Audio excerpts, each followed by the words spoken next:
بسم اللہ الرحمن الرحیم۔ السلام علیکم اسٹوڈنٹس، آئی ایم گلبہار سومرو۔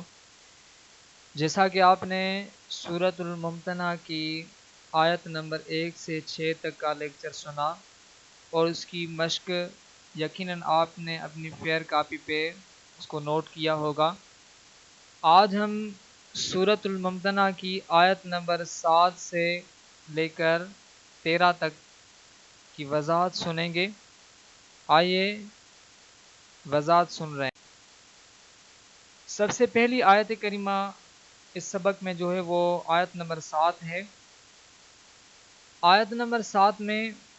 اللہ تبارک و تعالی نے ارشاد فرمایا کہ قریب ہے کہ اللہ تم میں اور ان میں جو ان میں سے تمہارے دشمن ہیں دوستی کر دے، یعنی اللہ تبارک و تعالی قادر ہے اور اللہ تبارک و تعالی بخشنے والا ہے۔ آیت نمبر 7 اور آیت نمبر 8 میں اللہ تبارک و تعالی نے جو مین باتیں بیان فرمائی ہیں ان کی وضاحت کر دیتا ہوں۔ سب سے پہلی پوائنٹ یہ ہے کہ اللہ رب العزت جل جلالہ و امن والوں نے ارشاد فرمایا کہ اللہ تمہیں نہیں روکتا کہ تم ان لوگوں کے ساتھ نیکی اور انصاف کا برتاؤ کرو۔ یعنی کافر دو طرح کے ہیں، ایک وہ کافر ہیں جنہوں نے تم سے تمہارے گھروں سے نکالا، تم سے دشمنی رکھتے ہیں، اور ایک اس طرح کے کافر ہیں کہ وہ تمہارے ساتھ لڑائی نہیں کرتے، کافر ضرور ہیں لیکن وہ تمہارے ساتھ لڑائی نہیں کرتے، اپنے کام سے کام رکھتے ہیں۔ ان کے بارے میں اللہ رب العزت نے وضاحت فرمائی کہ جنہوں نے دین کے معاملے میں تم سے جنگ نہیں کی اور تمہیں تمہارے گھروں سے نہیں نکالا۔ دراصل کافر کے دو گروہ تھے۔ اول وہ جو رسول اللہ صلی اللہ تعالی علیہ وآلہ وسلم اور اسلام کے بدترین مخالف تھے، جنہوں نے رسول اللہ صلی اللہ تعالی علیہ وآلہ وسلم کو ہجرت پر مجبور کیا۔ اور چوتھی بات یہ کہ دوسرے وہ کافر جو مسلمانوں پر ظلم و تشدد کے خلاف تھے، اور نہ ہی دیگر کافر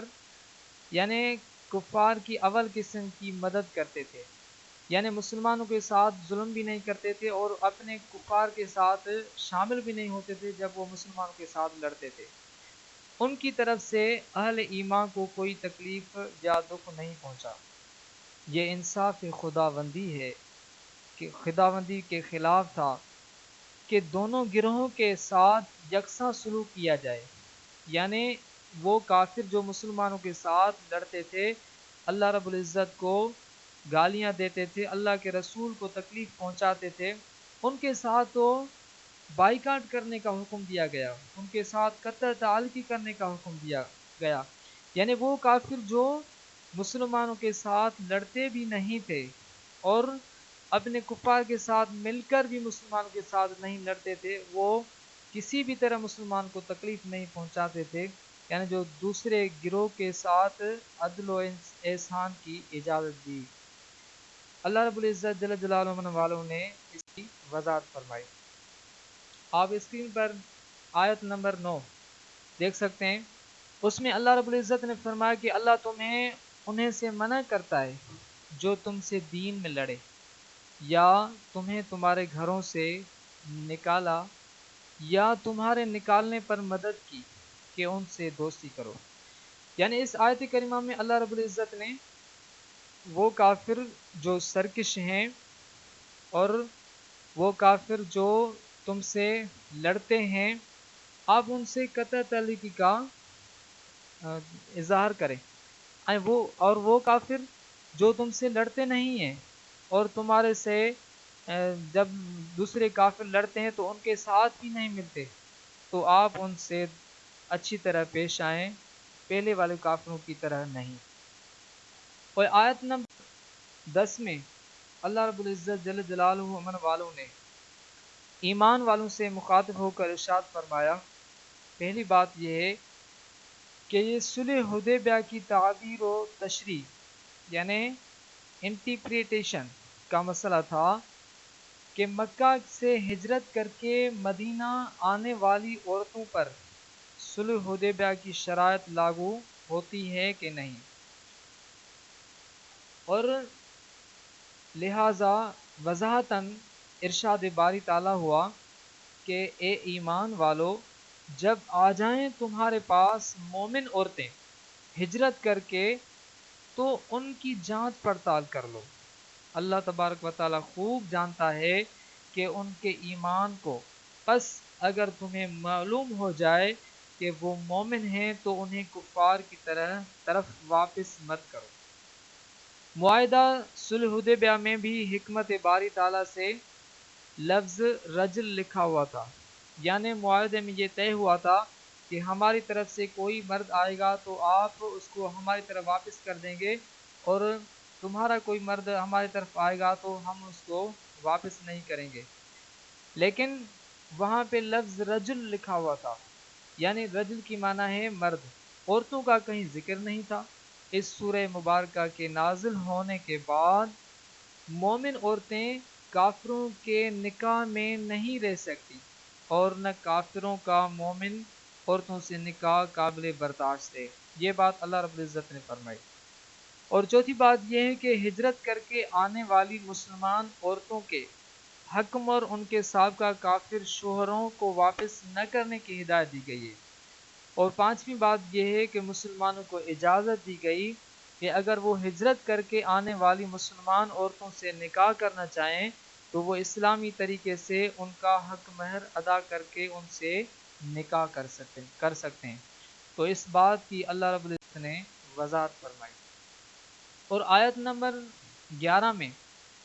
اللہ رب العزت جل جلالہ من والوں ارشاد فرمایا کہ اور اگر مسلمانوں کے ہاتھ سے ان کی کچھ عورتیں کافروں کی طرف نکل جائیں پھر تم کافروں کو سزا دو۔ تو جن کی عورتیں جاتی رہی تھی غنیمت میں سے انہیں اتنا دے دو جو ان کا خرچ ہوا تھا، اور اللہ تبارک و تعالیٰ سے ڈرو جس پر تمہیں ایمان ہے۔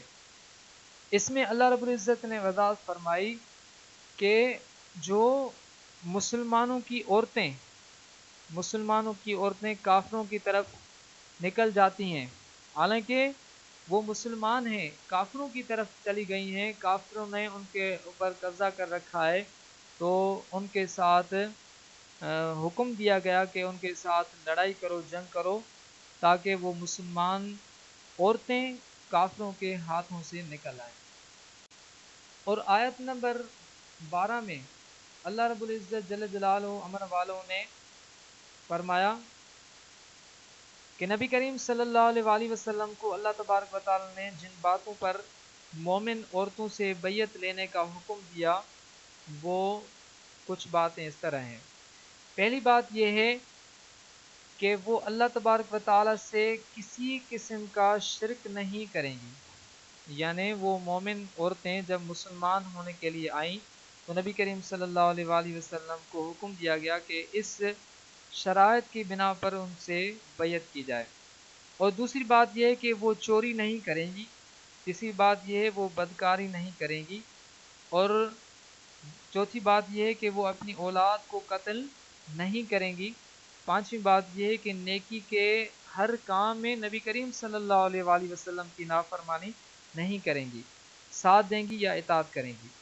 اور چھٹی بات یہ ہے کہ کسی پر کوئی بہتان، تہمت یا الزام تراشی نہیں لگائیں گی۔ اور آخری آیت کریمہ میں اللہ رب العزت جل جلالہ امن والوں نے ایمان والوں سے مخاطب ہو کر ارشاد فرمایا،